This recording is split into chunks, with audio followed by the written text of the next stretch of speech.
أهلا بيكم في نوديو أسماء. وأنا أسماء. مكرونات بمختلف أنواعها وصفاتها من الحاجات المحببة عند الكبار والصغيرين. وصفتنا دي بقى هتبقى مميزة في إنها سهلة وبسيطة وبأقل المكونات. هنعمل طبق مميز طعما وشكلا، ومكوناتها كلها معروفة مفيهاش أي مكونات غريبة علينا. معانا 4 حبات من الطماطم. هنزيل الجوز الأخضر ده بالسكين. بعدها بقى هنسلق الطماطم لمدة 10 دقايق. بجد السلقة دي بتفرق وبتدينا تيست كويس في صلصة المكرونة. بعد ما تغلي بنسيبها لمدة 10 دقايق بس، مش عايزينها تتهري وتدوب مننا. ده شكلها بعد ما اتسلقت.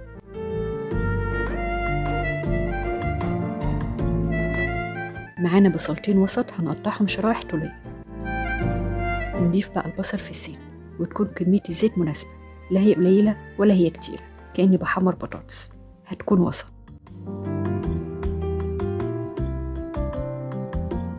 هنتبله بملح وفلفل وهنسيبه على نار وسط علشان ياخد معانا لون موحد وحلو، ويبقى مش مقرمش قوي ولا طري قوي، يبقى وسط في القرمشة.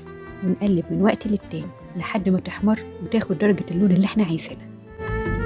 بعدها بنفرد البصل على مناديل مطبخ ونسيبها على جنب لحد ما نخلص باقي الوصفة. معانا صدر فرخة مخلي هنقطعه لشرائح أو مكعبات صغيرة على حسب رغبتنا. في نفس الزيت اللي حمرنا فيه البصل هنضيف الفراخ، وهنتبلها بمعلقة صغيرة من الفلفل وفصين من الحبهان مطحونين. هنضيف مكعب زبدة، ده اختياري لو حابين نعزز الطعم والنكهة شوية كده. وهنضيف الملح ده في الآخر خالص. ادي الفراخ بعد ما استوت واخدت لون حلو معانا. هنفرم الطماطم، هنضيف لها نص فنجان من المية في نفس الزيت اللي حمرنا فيه البصل، وبعدين الفراخ، بس المرة دي بقى هنصفيه كويس. هنضيف عصير الطماطم، هنتبله بالملح والفلفل، وهنسيبها تتسبك على نار وسط.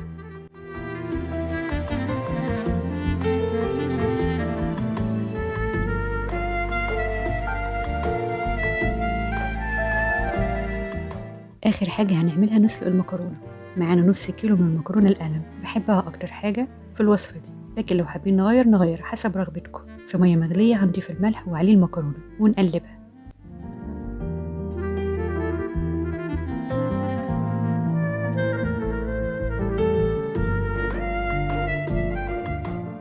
ادي المكرونة بعد ما اتسلقت.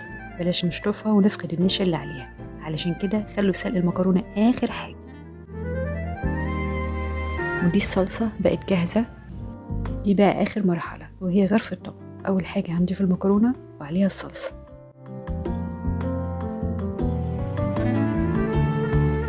وعليها حبات البصل. طبعا كمية الصلصة والبصل على حسب رغبة كل حد فيه، وعليهم قطع الفراخ ورشة تانية من حبة البصل. هنضيف رشة من الكزبرة الخضراء، مش بس لإضافة لون أو شكل، وإنما جربوها مع الوصفة دي، بجد بتدي تست حلو للطبق أثناء الأكل. كده الطبق بقى جاهز من الوصفات السهلة والسريعة والبسيطة. وأقول لكم على فكرة كده، أحلى حاجة في الطبق ده إن احنا نلخبطه كله على بعضه ونبوظ المنظر، وبعدها بقى نبتدي ناكل. بجد بيبقى ممتع أكتر. وبالهنا على قلوبكم. استنونا في وصفة جديدة مع نودي وأسماء.